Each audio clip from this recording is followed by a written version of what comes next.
শুভরাত্রি বন্ধুরা। কাল তো বিশ্বকর্মা পুজো, আবার রান্না পুজো, তাই আজ তো রান্না করে রাখতে হয়। আমিও করে রাখলাম।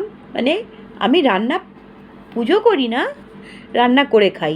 কারণ শ্বশুরবাড়িতে আমার আছে, 24 পরগনায় আমার শ্বশুরবাড়ি, কাকিমারা করেন, ওখানে যাওয়া সম্ভব নয়, তাই আমরা বাড়িতে রান্না করে খাই। কাকিমারা ঠাকুরকে ভাত দেন, আমি কাঁচা সবজি দিয়ে কাল পুজো দেবো। তো রান্না পুজোর কী রান্না আমি আজকে করলাম সেটা দেখিয়ে দিই তোমাদের। আলু ভাজা, কাঁচকলা ভাজা, পটল ভাজা, চিচিঙ্গে ভাজা, বেগুন ভাজা, ঢ্যাঁড়স ভাজা আর নারকোল ভাজা। আর করলাম ওলের বড়া, নারকেল আছে এর মধ্যে, নারকেল কুড়ো, আর ডালও, খেসার ডালও করেছি নারকেল কুড়ো দিয়ে।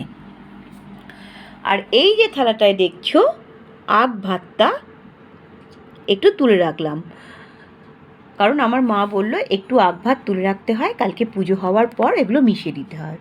কারণ কেউ যদি খেতে চায় তাকে তাহলে আমি এখান থেকে দিতে পারবো, ওই জন্য আলাদা করে একটু তুলে রাখলাম। এই নিয়ম, আমি তো সব কিছু নিয়ম জানতাম না, মার থেকে শিখলাম। তো যাই হোক, ভাতে এখনও জল দেওয়া হয়নি, এবার জল দিয়ে দেব। এই হলো আমার রান্না। কাল মাছ করব।